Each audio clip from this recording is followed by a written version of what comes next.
look at whom he sold the club to. Okay, look at whom he sold the club to. That's not some Saudi Arabian oil guy. That's not some sheikh. That's an investment concern.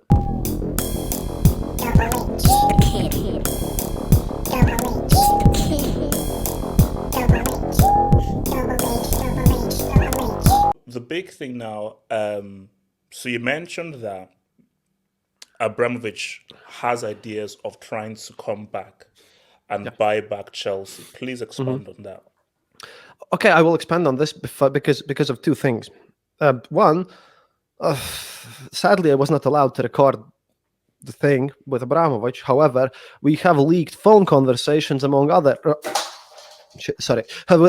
Russian businessmen, and they're coming out and they're thinking about all this mess and about how they're leaving Russia, but how this war but basically ruined everyone's lives in theirs as well. Because if your business is and you had to be close to the Russian government to even do some big business. Anyways, it was impossible not to, or your business would have been taken away. So you had to. It's how the government worked, basically. And I think that a lot of big businesses are tied to their governments in the Western world as well. But they want to avoid sanctions. They just want to see this whole war through. And they have plans for the future because they want to go back to some normalcy for a bit.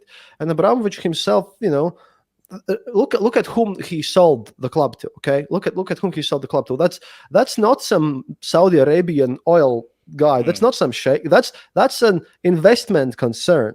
An investment concern is more likely to sell the club back to someone else if a good offer is made later on.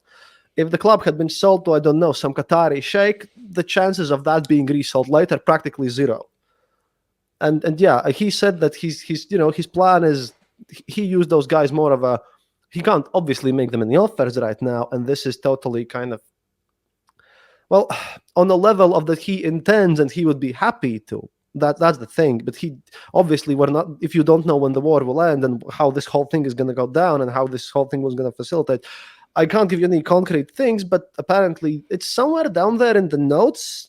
Like when the war ends, there will be some actions done. There will be some movement towards this happening, and that is why, for example, Vitesse said that. I think Belgium. Vitesse is in Belgian league. Or in the net, I think Belgian league. Yeah. That's why Vitesse still exists through some offshore thing to have some sort of because how I think it. I don't know how you're a better football expert than I am, but the thing is that Vitesse is part of the plan. How after the war Chelsea could be restored and gotten back, but he specifically stated that that's why these owners of Chelsea, the current ones, were chosen because it would then be easier to get stuff back, and Vitesse is also part of it. If you can explain how owning Vitesse can help get Chelsea back, please do, because I don't understand that part. I'm not as good in football economics, I suppose. I mean, I think, again, I'm not too sure, but if I was to hazard a guess, I think that it's about him still remaining in football.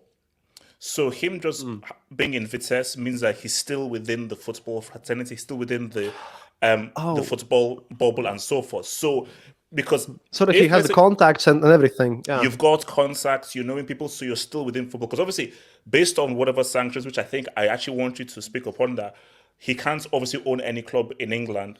He can't even own. He's not going to own any clubs in any of the major European countries, just based on how he was ousted. So he's like, let me still remain in football, still be in connection with people within the football fraternity. So when the time comes to perhaps come back and try to buy back Chelsea, it's a bit easier because I still have one foot in the footballing world.